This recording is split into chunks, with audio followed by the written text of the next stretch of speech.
Parti pris d'Hervé. Bonjour Hervé. Bonjour. Le bureau politique de l'UMP va donc être réuni ce soir. Position et décider de la position du parti pour la législative partielle du tout, le deuxième tour, le second tour qui va opposer le FN au Parti socialiste.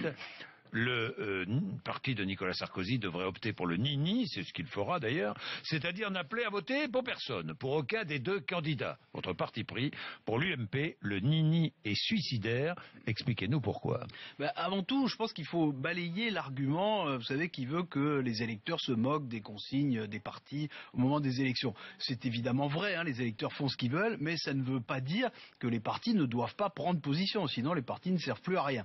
Ensuite, une fois que le parti a donné sa position, évidemment, l'électeur tranche, ça c'est la démocratie, c'est normal. Sur le fond, le Front National, il ne pose pas qu'une question de ligne politique, il pose une question de valeurs et de principes, et d'ailleurs, si on écoute bien dans ce pays le débat politique, c'est ce que les dirigeants de l'UMP ont toujours dit à l'égard du Front National. Le Front National et nous ne partageons pas les mêmes valeurs. Donc, ça veut dire que pour l'UMP aujourd'hui, refuser de choisir entre le PS et le Front National, soit ça veut dire que ça revient à considérer que les valeurs portées par le Front National ne posent plus de problème, soit ça revient à dire que la question des valeurs est devenue secondaire.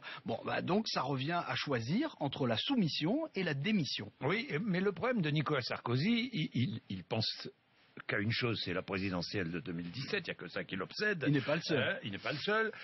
Il se dit, mais les électeurs de l'UMP ne me suivraient pas si j'appelais à faire barrage au Front National. En tout cas, pas la majorité des électeurs. Est-ce qu'il a vraiment le choix ?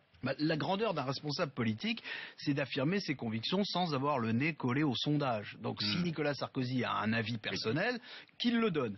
La question n'est pas... Qu'il le donne ici, tiens, au passage, il est invité, il m'a promis de venir, et pour l'instant, je ne le vois pas arriver. Si vous le voyez dans le quartier, vous pouvez lui dire d'entrer. Hein. Alors, il a sa place ajoutons, ici. Jean-Jacques, que la question n'est pas seulement posée à Nicolas Sarkozy. Il faut rappeler que c'est la direction de l'UMP qui va décider, et cette direction est collégiale. Alors si c'est la ligne du Nini qui est choisie, et il semble bien que c'est vers cela qu'on va, ça voudra dire qu'une majorité de chefs de l'UMP veulent cette ligne du Nini. Pourquoi est-ce qu'ils la veulent ?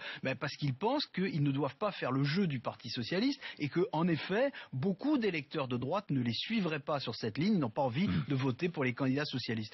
Le problème, c'est qu'en ne prenant pas position contre le Front National, ils font objectivement le jeu du Front National. Et le jeu du Front National, ça veut dire le jeu d'un parti qui est anti-gaulliste, qui est anti-européen, qui est anti-musulman, qui est anti-mondialisation, c'est-à-dire tout le contraire de ce qu'est l'UMP.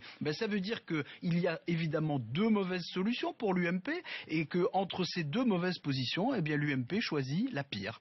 Alors vous, contrairement à beaucoup, vous êtes favorable au Front républicain. Dites-moi pourquoi. Oui, je le suis. Je pense que la droite et la gauche ont tort de céder au matraquage de Marine Le Pen sur le thème de l'UMPS, qui ressusciterait une forme d'oligarchie contre le peuple. D'abord, je pense que les électeurs du Front National doivent être respectés, mais après tout, les autres aussi. Et les électeurs socialistes et de l'UMP ne doivent pas être moins respectés que ceux du Front National. Et puis oui, je crois qu'il y a bien un socle de valeurs communes au Parti Socialiste et à l'UMP, et d'ailleurs à d'autres partis, qui est celui des valeurs républicaines. Le Front National, il s'inscrit dans le jeu démocratique, il présente des candidats aux élections, il n'a pas de clause antidémocratique dans son programme, mais ce n'est pas un parti républicain, c'est un parti qui a une conception discutable de la liberté, on le voit notamment sur les sujets liés à la sécurité et à la justice, c'est un parti qui défend la priorité nationale ou la préférence nationale, qui est le contraire du concept de l'égalité, et la fraternité, j'ai envie de vous dire, n'en parlons pas, le Front National n'est pas un parti qui a la fraternité chevillée au corps, tout le monde le sait. Donc en réalité, le projet du Front National, il contrevient à la devise républicaine, liberté, égalité, fraternité, et il porte en lui, en quelque sorte, un affront républicain. Oui, mais vous ne pensez pas que les accords entre la droite et la gauche font le jeu du Front National depuis des années, qu'ils ont contribué à le porter au niveau où il est, franchement? Je crois qu'aucune stratégie électorale n'a empêché depuis 30 ans le Front National de monter. Au passage, votre invité de tout à l'heure, Marion Maréchal Le Pen, a été élue députée en 2012 grâce au refus du Parti socialiste, d'un front républicain dans le Vaucluse, puisque le PS a maintenu son candidat, et c'est grâce à cela que Madame Le Pen a été élue, ce qui prouve que la question n'est pas seulement posée à l'UMP. Ce qui fait le lit du Front National profondément, c'est le renoncement depuis 30 ans des gouvernants français, de droite et de gauche, face au chômage, face à la violence, face à la désindustrialisation, face à l'immigration, à la dégradation de l'école. Bon, sur tous ces sujets, le Front National n'a aucune solution réaliste ni concrète, mais lui n'a jamais été au pouvoir, ce qui est son seul avantage. Ce qui est sûr, c'est que tant que les adversaires du Front National n'apporteront pas de remède concret et efficace, Marine Le Pen aura un boulevard devant elle. Parce que pour arrêter le Front National, le Front républicain est nécessaire, mais il n'est pas suffisant.